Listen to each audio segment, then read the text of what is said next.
Good day, everybody. I am Behruz Hamzaev, the founder of World Influencers Network. We present you World Coronavirus Virtual Conference, a platform where decision makers, people who has the knowledge, who has an expertise in certain areas which are being hit hard by coronavirus, are going to tell us of what is going on and what it can, how the future can reveal itself.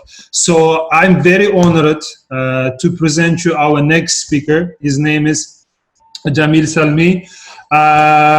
Dr. Jamil Salmi, welcome. Thank you very much for your time. Thank you very much for the invitation. So I'll give you a little preview for those who doesn't know Dr. Salmi. He is the rock star of reforms in higher education.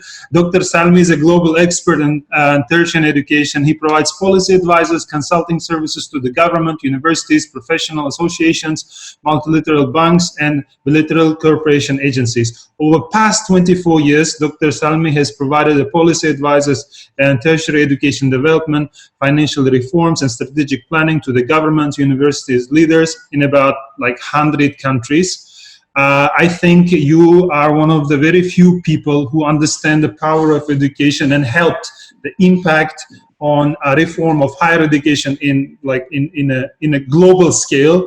And I had the honor, I was privileged to work with Dr. Salmi in a project of reforming higher education and in education in general in our country, in Uzbekistan. So that's how I know Professor. We are going to talk, I think, one of the most important aspects of post-coronavirus world, that the world is not going to be the same. We were talking about a lot. And one of the main industries it's going to disrupt hugely, gigantically, it's the education and higher education, namely. So I have a traditional questions. Jamil, can you tell me how your routine have changed? Where are you right now? And how is the life in that place where you are have changed because of the COVID-19? Well, I live in Colombia because I'm married to a Colombian lady, and we are in lockdown. We've been staying at home for the past 31 days today already. And what has changed drastically in my lifestyle is that I'm not taking airplanes every other day or every 2 days as I usually do. So that's a big change. But for the rest, I'm working remotely. If I didn't have the internet, then yes, my life would be drastically different. But having the internet makes it much easier. I'm just doing my regular. Excellent. So let's cut to the chase. Let's talk the elephant in the room. Our topic would be around tertiary education, higher education. So having said that, my first question would be, what are the immediate effects? We're going to talk about the future, but I want to talk right now, what is going to happen right now? So what are the immediate effects of COVID-19 crisis on higher education, sir?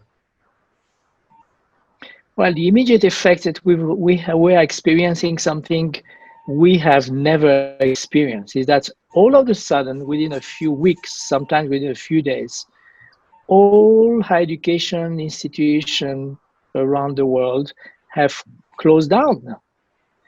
My mother is 90-year-old. She's from France. And I remember when I was a kid, she was telling me about her life during World War II, where she was a young student and her university had first to close down and then to relocate. And that's really sounded for me as a story from the past. Our generation has never experienced something similar. So that's the first effect. You have 20,000 at least higher education institutions that close their doors temporarily and send 200 million students home. So that's really unprecedented. So the numbers are huge. Yeah. And what others you would like to add? No, I think that that's really the big change. And of course, when we talk about how institutions are trying to cope with this, we will see that many changes.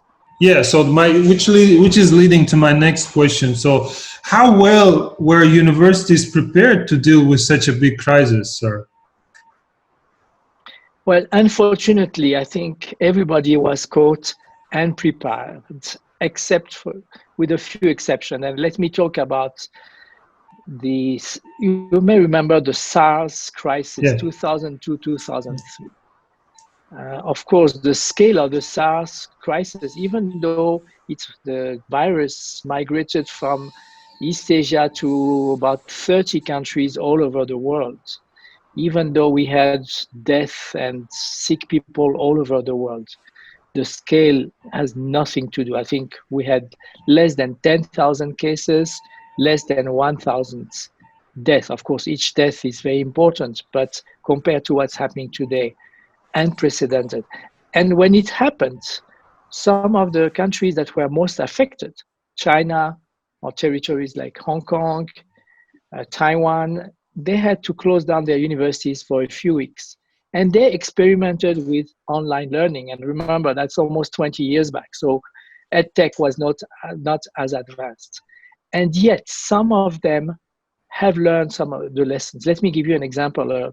Was reading about this US professor who was hired by a university in Singapore 10 years ago. So we're talking 2010. And he reports on his arrival, the first day at the university, some strange things happened to him. Besides giving him the key to his office, they also gave him a thermometer to measure his temperature. So every professor at a Singapore university had a thermometer in case of a new virus, which Mm. would have come very handy with this crisis. But the most interesting thing, the most important thing is that he was told there was a compulsory training module to learn how to do online teaching.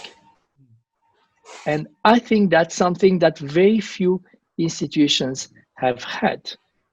And I think that's something that we have missed. And that's why everybody was caught and prepared in this case. Yeah, we're gonna talk about the online education being not just a platform or digital versions of your books. It's not just a place you log in. It's not a LMS, not learning management system, and the ebooks, but more in a while. I think we definitely have to stop there. But before that, like, do you think is everyone were affected like equally because of the COVID in terms of the higher education in other countries? Well, we would tend to see, yes, all the countries, rich or poor, all the institutions, big or small, are affected. But in reality, it's more complicated. And unfortunately, we'll see that richer countries will be able to cope much better than poorer countries.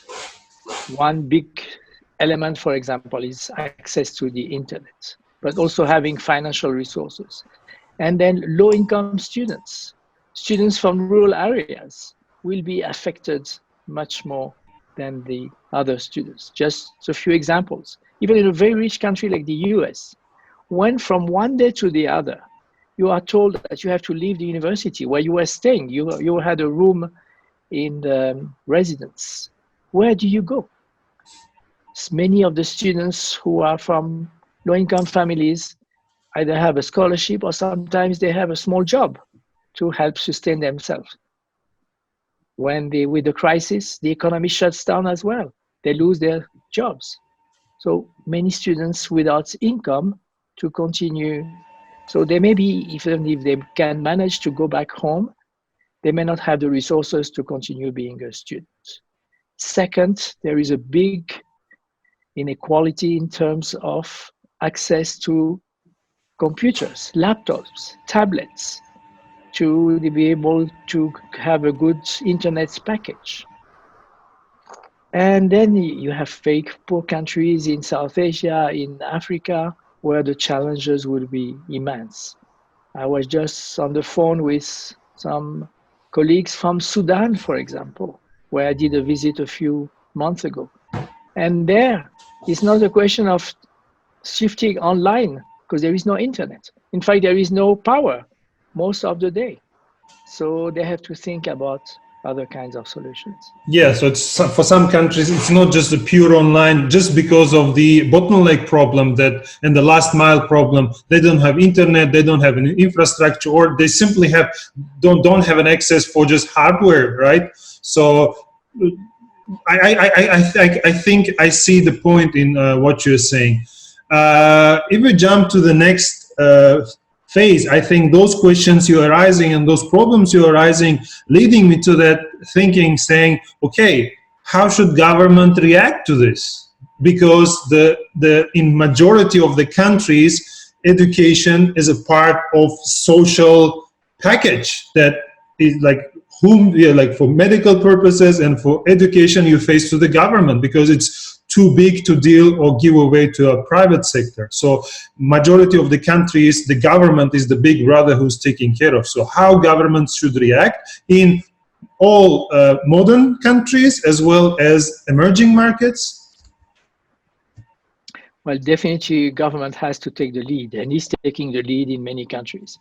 First dimension of intervention would be to provide financial assistance.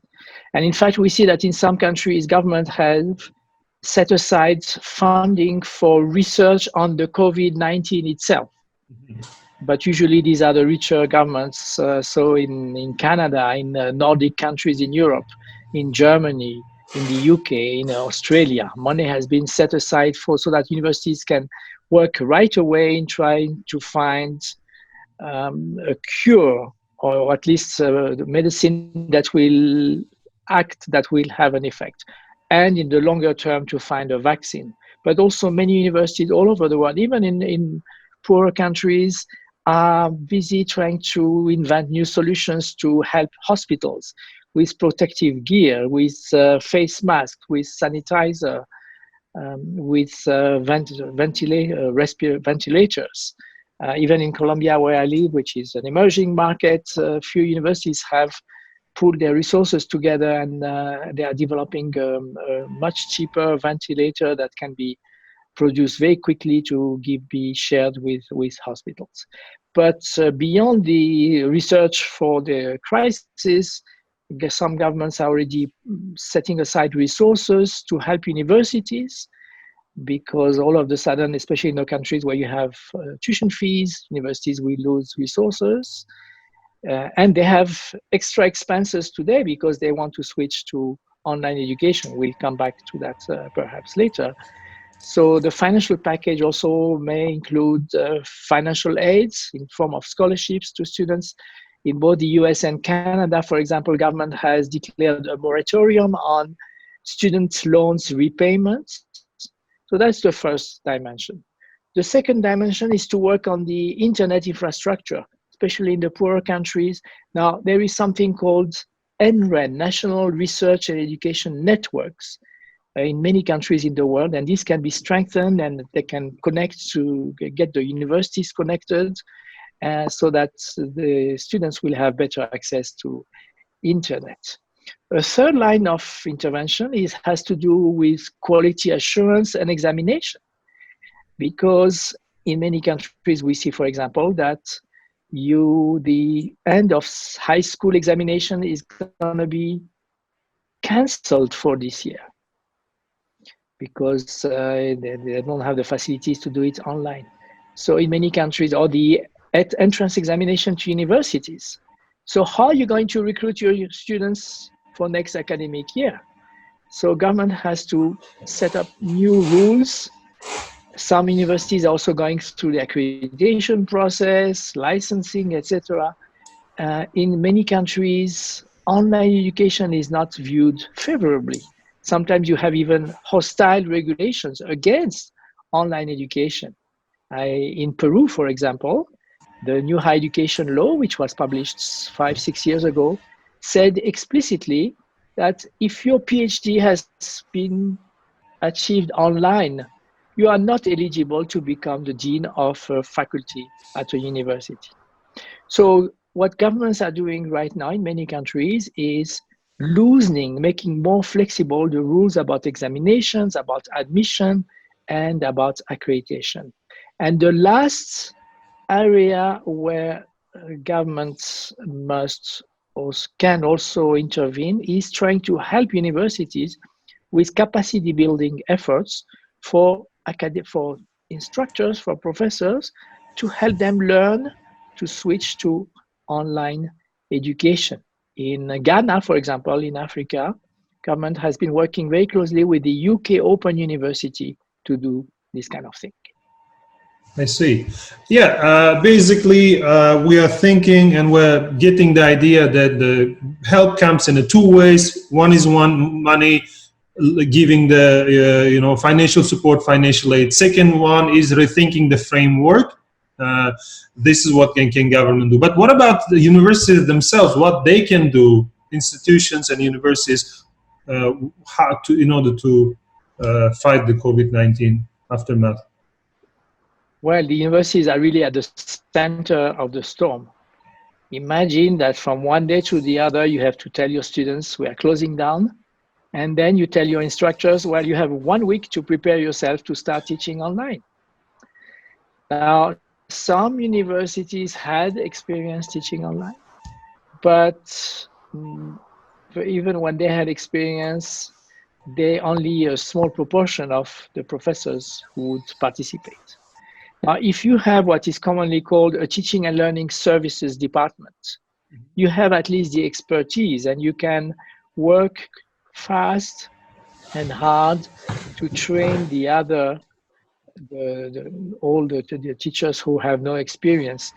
But there are first infrastructure considerations. Do you have a learning and management system? Do you have a platform for video conferencing? You may have read about, well, we are using Zoom today. Many universities have discovered Zoom all of the sudden, but there are many other platforms. And then you need the students to have the laptops. So what some universities do is lend laptops or donate laptops to students who don't have one or don't have a tablet. You have to think about content, because it's not just saying, I'm a professor, I'm going to record my lecture, put it online, and that's it. No. If you want really to be able to engage the students, you have to think about assessment. How are you going to administer tests, projects, exams online? A lot of new thinking has to go into that. Some universities are also helping financially the poor students to make sure they have enough resources. And then one consideration we have to remember is that not all students will also be ready to learn. It's not only about the professors. The students also have to be taught how to study. And inevitably, there will be a lot of self-study, no more group study except virtually, as they may have had before. So it's changing a lot for the student themselves. And not all of the students will be able to cope that easily. So you need to have in place an early warning system to detect how well are the students learning, which ones are at risk. You don't want to have too many dropouts. That's one of the challenges of online education, has always been. So luckily we have instruments. You can use softwares and systems using artificial intelligence and predictive analytics to detect the students, find out who needs special help, academic counseling, mentoring, sometimes psychological, because many students will be in a distress mode facing this new situation. So as you see, many things that universities need to do at the same time in very few weeks, sometimes days. Yeah, and probably more developed countries are more ready because they have enough infrastructure, or simply because they're like advanced enough to include, as you said, having departments of increasing the qualification of the teachers, or the some sort of like agility. But there are many countries and there are many like emerging markets where online it's bizarre, it's very unknown concept, and since it's unknown, the teachers and professors, like ultimately there is online education and traditional education are two different beasts, aren't they? It's not the same. It's not just putting book into like digital form. It's absolutely different stuff, because in a traditional way, we see the teacher is a source of the knowledge, right?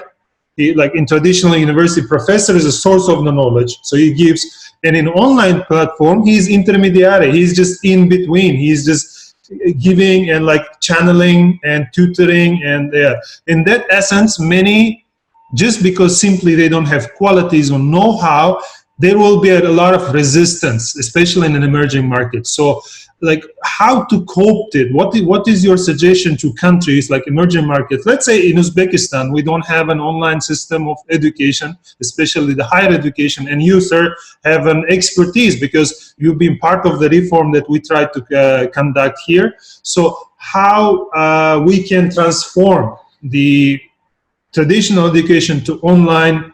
Can you tell us in what steps and what to remember while we're doing this?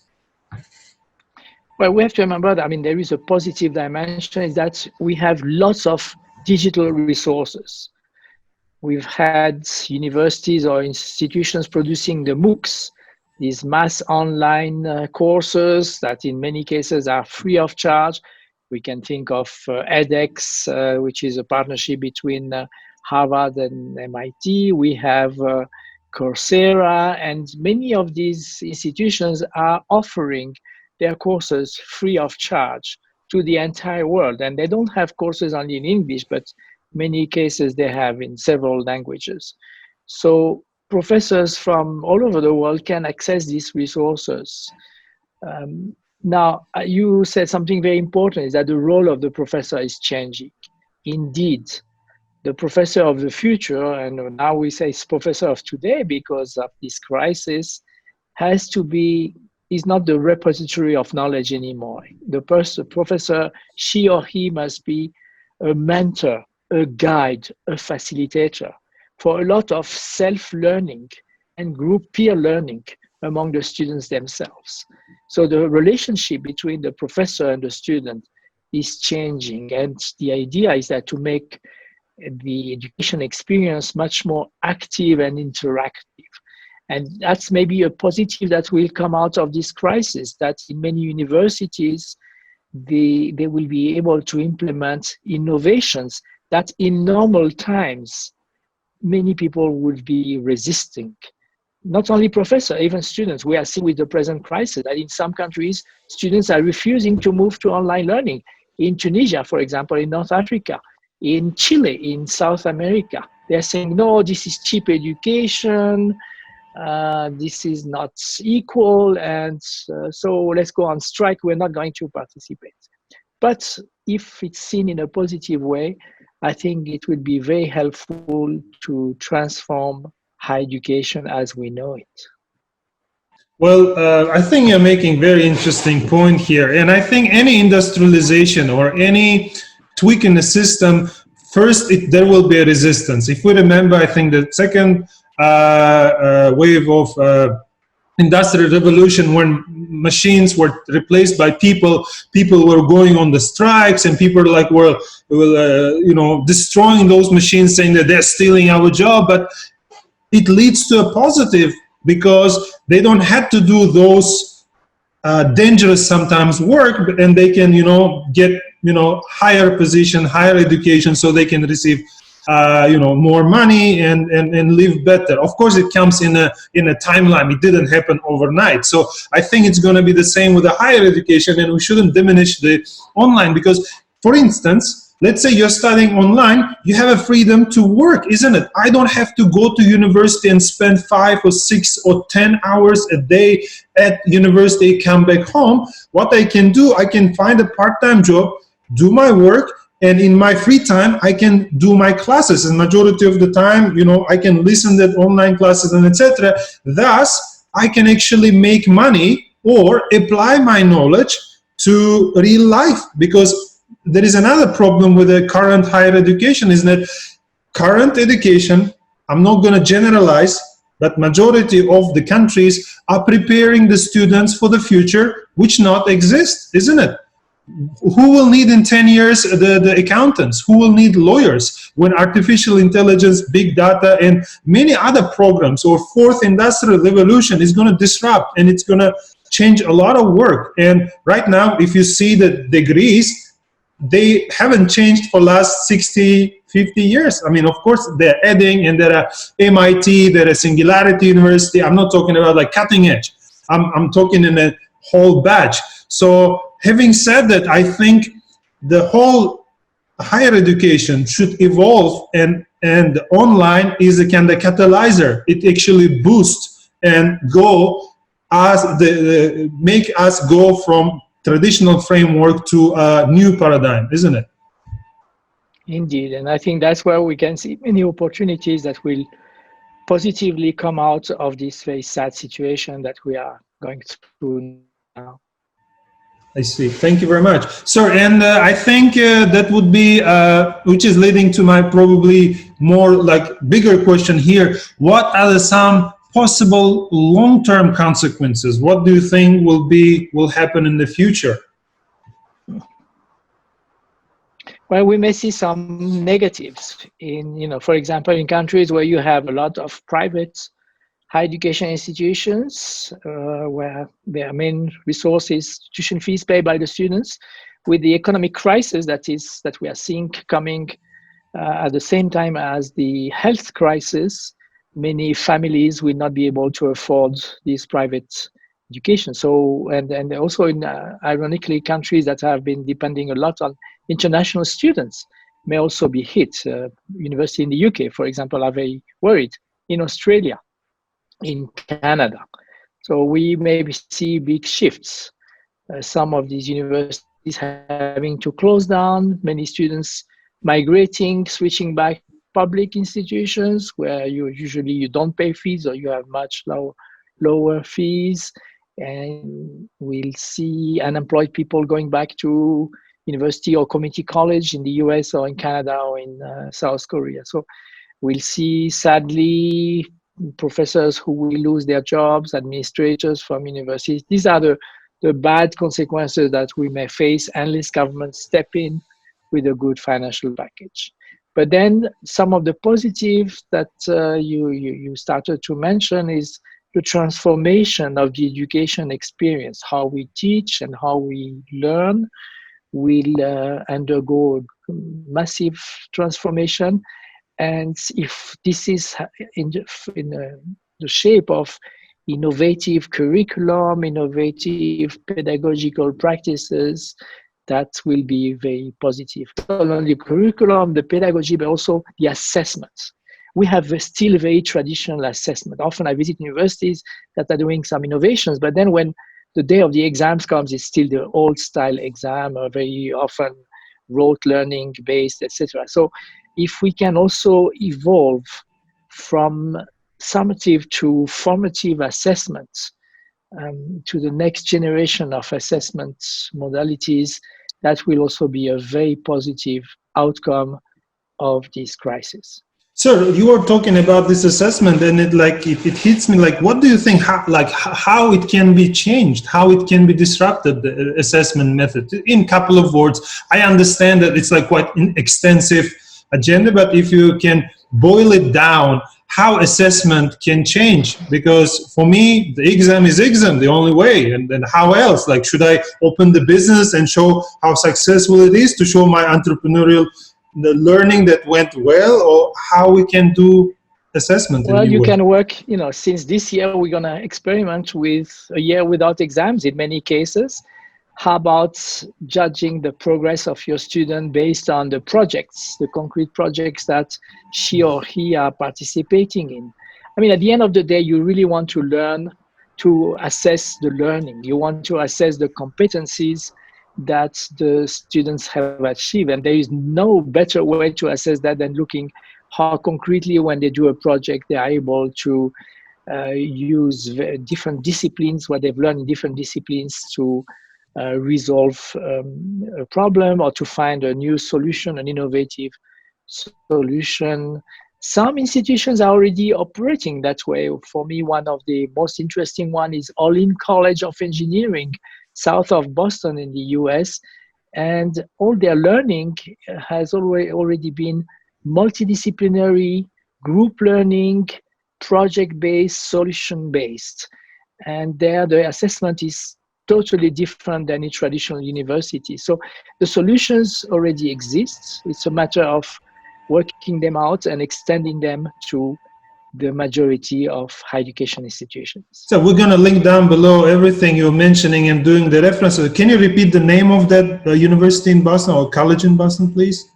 It's called Olin, O-L-I-N, Olin College of Engineering, which in my view is one of the most revolutionary institutions today in terms of innovative approaches to teaching and learning. Excellent. Well, I think we're having very interesting conversation, and unfortunately we cannot debunk higher education in less than an hour, and sometimes it takes more than a year to understand fully and integrate it.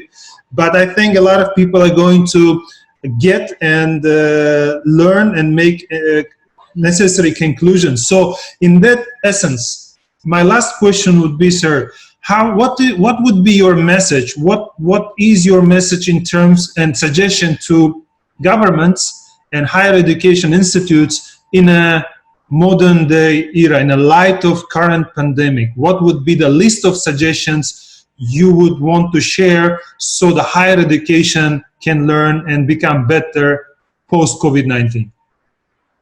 Well, for government, I would say trust your institutions.